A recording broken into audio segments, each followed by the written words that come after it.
Hi viewers, welcome to our channel. ప్రస్తుతం మనతో పాటు దాము బాలాజీ గారు, సీనియర్ జర్నలిస్ట్ ఉన్నారు. వారితో ఒకసారి మాట్లాడదాం. సార్ నమస్కారం సార్. నమస్తే. సార్, ఇండియాలో కరోనా మళ్ళీ విజృంభిస్తున్నట్టుగా కనిపిస్తుంది సార్. ఆల్రెడీ సింగపూర్ లాంటి ప్రాంతాల్లో వేల కొద్ది కేసులు రోజుకు నమోదవుతున్నాయి. మరి ఇండియాలో పరిస్థితి ఏ విధంగా ఉంది? ఎన్ని కేసులు నమోదవుతున్నాయి? దీని వ్యాప్తి ఏ విధంగా ఉంది? మరి దీని పట్ల అటు డబ్ల్యూహెచ్ఓ గానివ్వండి, లేకపోతే ఇండియన్ గవర్నమెంట్ ఏ విధంగా స్పందిస్తుంది? సో ఇప్పుడొచ్చిన ఈ వేరియంట్స్. ఇండియాలో మళ్ళీ కరోనా అనే న్యూస్ భయపెడుతుంది. ఎందుకంటే మొన్న మనం చెప్పుకున్నాం, ఒక సింగపూర్ అండ్ బ్యాంకాక్, హాంకాంగ్ ఈ రెండిట్లో కూడా కరోనా కేసులు పెరిగినాయి. సింగపూర్‌లో ఇప్పటివరకు దాదాపు 14,200 కేసులు ఈ రోజు వరకు, అంటే నిన్నటి వరకు వచ్చినట్టుగా చెప్తున్నారు. అట్లాగే హాంకాంగ్‌లో 7,000 కేసుల పైన ఉన్నాయి. సింగపూర్‌కి మనకి ఉన్న సంబంధాల రీత్యా ఇండియాకి కూడా వ్యాపించే అవకాశం ఉందని నేను మొన్నే చెప్పాను. ఈరోజు చూస్తే ఇండియాలో టోటల్‌గా 257 కేసులు, కరోనా కేసులు బయటపడ్డాయి. ఇందులో నిన్న ఒక్క రోజే 164 కేసులు బయటపడ్డాయి. ఈరోజు కూడా 200 కేసుల వరకు బయటపడే అవకాశం ఉందని చెప్తున్నారు. రోజు రోజుకి పెరుగుతుంది ఇండియాలో.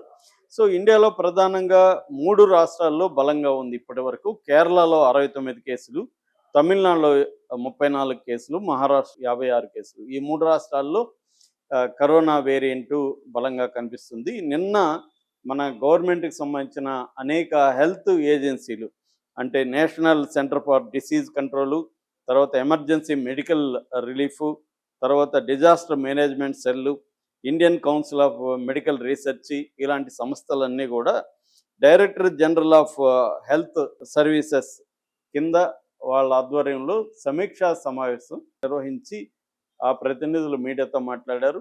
వాళ్ళు ఏం చెప్పారంటే, ఇది 3 రకాల వేరియంట్లు కనిపిస్తున్నాయి. ఒకటేమో LF7 వేరియంటు, రెండోది NB1.8 వేరియంటు, మూడోది JN1 వేరియంటు. ఈ 3 రకాల వేరియంట్స్ ఉన్నాయి. ఇందులో JN1 వేరియంట్ ప్రమాదకరం. ఇది ఓమిక్రాన్ వేరియంట్కి సంబంధించినది. ఇది హైలీ ట్రాన్స్మిషబుల్, అంటే ఈజీగా ఒక వ్యక్తి నుంచి ఇంకొకరికి వెళ్ళిపోతుంది. అట్లాగే ఇమ్యూన్ ఎవేసివ్ అన్నారు. ఇమ్యూన్ ఎవేసివ్ అంటే మనకి ఇమ్యూన్ పవర్ ఉన్నా కూడా ఇది అటాక్ చేస్తుంది. మూడవది హై మ్యుటేషన్ ఉంటుంది, దీని పవర్ కూడా ఎక్కువ ఉంటుంది. ఈ 3 రకాల లక్షణాలు ఈ JN1కి, అంటే ఒమిక్రాన్ వేరియంట్కి ఉంది. ఇది ఇప్పుడు మన దేశంలో ఎక్కువ కనిపిస్తుంది ఈ మూడిట్లో కూడా. ఈ 3 వేరియంట్స్ అయితే ఉన్నాయి, కానీ ఈ మూడిట్లో JN1 అనే వేరియంట్ ఎక్కువగా కనిపిస్తుందని చెప్తున్నారు. దీనికి సంబంధించి already integrated disease surveillance program మనకి కరోనా తర్వాత ఇంటిగ్రేటెడ్ డిసీజ్ సర్వైలెన్స్ ప్రోగ్రామ్ని పెట్టారు. IDSP అంటారు. ఈ ప్రోగ్రామ్ ఆల్రెడీ మానిటరింగ్ చేస్తుంది. ఆల్ స్టేట్ గవర్నమెంట్లకు కూడా అలర్ట్ని ప్రకటించారు. సో అన్ని స్టేట్ గవర్నమెంట్లు కూడా అలర్ట్గా ఉండాలి. ఒకవేళ కరోనా వస్తే, ఇంకా కేసులు పెరిగితే లాక్డౌన్కి కూడా రెడీగా ఉండాలని మోడీ భావిస్తున్నట్టుగా ఎందుకంటే ఇంతకుముందు మనం లేట్ చేశామన్న అభిప్రాయం అందరిలో ఉంది. ఇది అర్లీగానే మనం మేల్కొని లాక్డౌన్స్ ఎక్కడెక్కడ ఏ సిటీస్లో ఇవి ఉన్నాయో అక్కడ లాక్డౌన్ ప్రకటించడం అనేది చేయాలి. ఎందుకంటే ప్రజలు స్వచ్ఛందంగా పాటలో గమ్మని చెప్పినా ఫాలో కావట్లేదు. అంటే మామూలుగా COVID-19 ప్రోటోకాల్ ఉంటుంది. ఆ ప్రోటోకాల్ మన అందరికీ ఆల్రెడీ తెలుసు. అంటే మాస్కులు వేసుకోవడం, క్లీన్ చేసుకోవడం, గుంపుల్లోకి వెళ్లకుండా ఉండడం, అలాంటివి ఇండివిజువల్గా పాటించాలి. అట్లాగే ఇటు మనకి హాస్పిటల్స్ని కూడా ఎక్విప్డ్ చేయడం అవసరం.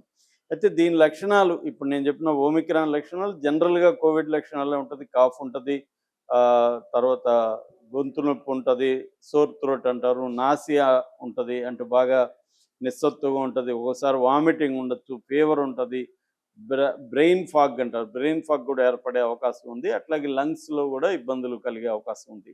ఇది ఒక రకంగా COVID-19 సంబంధించిన మనందరికీ తెలిసిన లక్షణాలే.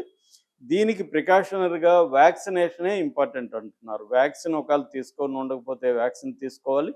తర్వాత బూస్టర్ డోస్ కూడా వేసుకోవాలి. అలాగే ఎవరన్నా వల్నరబుల్ పీపుల్, అంటే ముసలి వాళ్ళు కానీ చిన్నపిల్లలు కానీ, వాళ్ళు అతి జాగ్రత్తలు తీసుకోవడం. వాళ్ళకి ఏమైనా ఆల్రెడీ జబ్బులు ఉంటే, అంటే బీపీ కానీ, లేకపోతే డయాబెటీస్ కానీ, లేకపోతే ఆస్మా కానీ, ఇలాంటి వాళ్ళు ఉన్నప్పుడు ఎక్స్ట్రా జాగ్రత్తలు తీసుకోవడం అనేది కంపల్సరీ. అంటే ఆయా జబ్బులకు సంబంధించిన మెడికేషన్ అది. అయితే ఓవరాల్గా ఏంటంటే, ఇండియా గతంలో కూడా మనకి చాలామంది, కొన్ని లక్షల మంది చనిపోయారు. దాదాపు 55 నుంచి 1,00,00,000 మందికి పైన ఈ జబ్బు వచ్చింది. 10 లక్షల మందికి పైన చనిపోయారు. ఆ సంఖ్య కూడా తక్కువ అనేది కూడా చెప్పేవాళ్ళు కూడా ఉన్నారు. ఏదేమైనా మనకేందంటే పబ్లిక్ హెల్త్ కేర్ సిస్టమ్ అనేది బలహీనంగా ఉంది. మన హెల్త్‌కి ఖర్చు పెట్టే బడ్జెట్‌లో ఖర్చు పెట్టేది ఎంత 1.5% టోటల్ జీడీపీలో 1.5% పెడుతున్నాం. ఇది one of the lowest countries అన్నమాట.